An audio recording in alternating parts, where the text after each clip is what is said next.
All right, welcome back to Bayou Time as we continue our discussion regarding TEDA. Again, once again, our guest, Don Hingle, the chairman, and also past chairman, Mike Voisin, who also sits as a commissioner currently. Before we took the break, we were talking about, the roles that TEDA plays, and that, they do a small bit of trying to recruit some businesses, and Mike was telling us that's why we try to diversify. And I cut Don off before the end because we had to take a hard break. I apologize. No problem, Jason. Thank you. No, I just wanted to emphasize that really our main focus is business retention and expansion, helping the existing businesses be as successful as they possibly can. And expansion would be focused on diversification. One of the things that Mike had brought up, think about all the shrimpers we have here, but what's the right word? We don't do a lot of value-added processing. Right. Everybody has a boat here. There's no boat construction of any kind around here, not even components that I know of. So just those kind of things. We're not looking to bring in somebody to compete with a successful existing business if we can help it. What you want to do is retain those that are growing and become, which is what we want. We want our Right. businesses to grow. That's good, but we don't want them to leave. That's right. That's Okay. exactly right. All right, let's talk. We briefly touched upon the CEO, who is actually an employee of TEDA and really is responsible for running the daily organization and doing a lot of the things that we were discussing.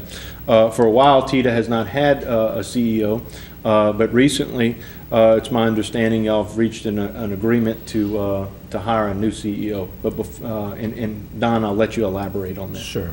Yeah, I'd like to talk a little bit about the process that we went through. We had the previous CEO left us in December, and here we are in late July, and we're finally to the point where we have somebody, I guess, to the forefront to be taking over. We formed immediately a executive search committee made up of the executive committee of the board, which is 5 members, is the president and all the officers, and an ad hoc person, and a couple of board members. And we hired an executive search firm. It was Johnson & Associates out of Austin, Texas, who's very well known for particularly hiring economic development experts and business related, like chamber heads, those kind of people. And so the process was very in-depth. We had to discuss what kind of a person we're looking for as far as their skill set and their personality, their ability to lead, ability to form alliances with not only the board and the employees, but the community at large, the council, the chambers of commerce, the parish president, all the players. And it's very, very difficult to find those kind of people. There are not that many of them. And so we had some bumps in the road on the first go-around where we had somebody we picked out and found out some things thereafter that kind of threw them out of the mix. And so we had to start over, and we learned from that mistake, and it was really the first time our consultant had ever faced that issue with some things in somebody's background that weren't thoroughly checked out. So that was a little embarrassing for us, and the courier helped us find that out before we actually hired that person. So we moved on, and we're here today with a good new candidate. But I think the process has been very open. We've invited council members to attend any of our meetings. The entire board was invited to all the meetings and the interviews, and we had sparse attendance in that regard, but I think it was very open and available for people to put in their 2 cents, and I think we've come to a good conclusion. Well, and like you mentioned, it's an open process, and Don, you as a leader in the community on several boards, and Mike, you've been on several different boards for a while. It's not always easy to have to hire a new CEO for especially a public agency or entity, because it's a little different process, if you will, I would assume, than if you just had a business. It's significantly different, and it is an open process. And what we did, we brought in the first go around. We had 3 finalists. We brought them in. We toured the parish. We had receptions with community leaders and the council. Gave them the opportunity to mix and meet and greet. Brought their wives into the community, making sure they were comfortable with it as well. Second go around, we did the same thing. brought the players in. And so we brought in 6 top economic development people. Now, granted, we selected 1 out of those 6, and I'm very pleased that we have selected the person that we've selected.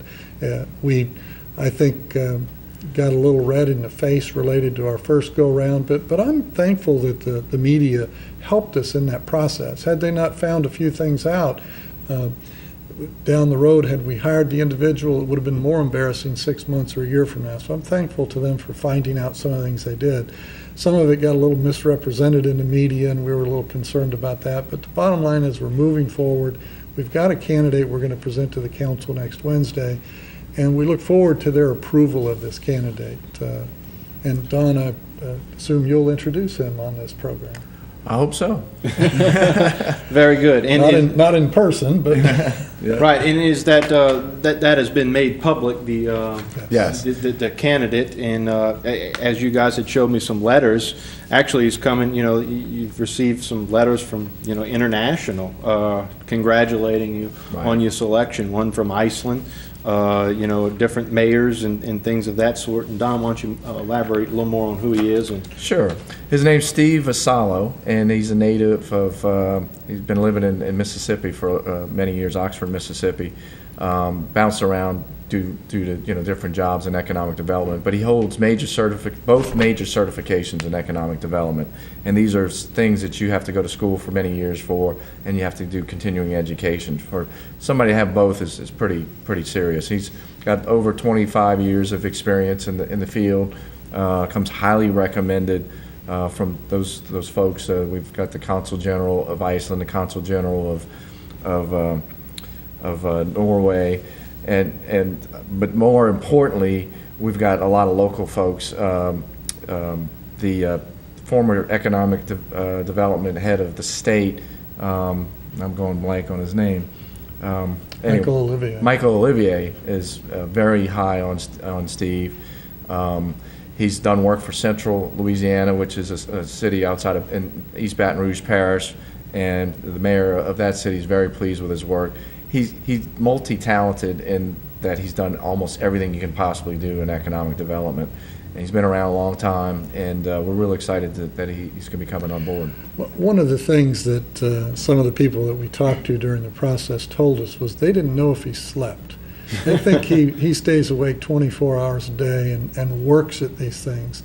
And another thing about Steve that I've heard from another person was that not only, sometimes there are 2 types of people. There are people that are thinkers and they can see the dream, and there are some people that can accomplish the dream.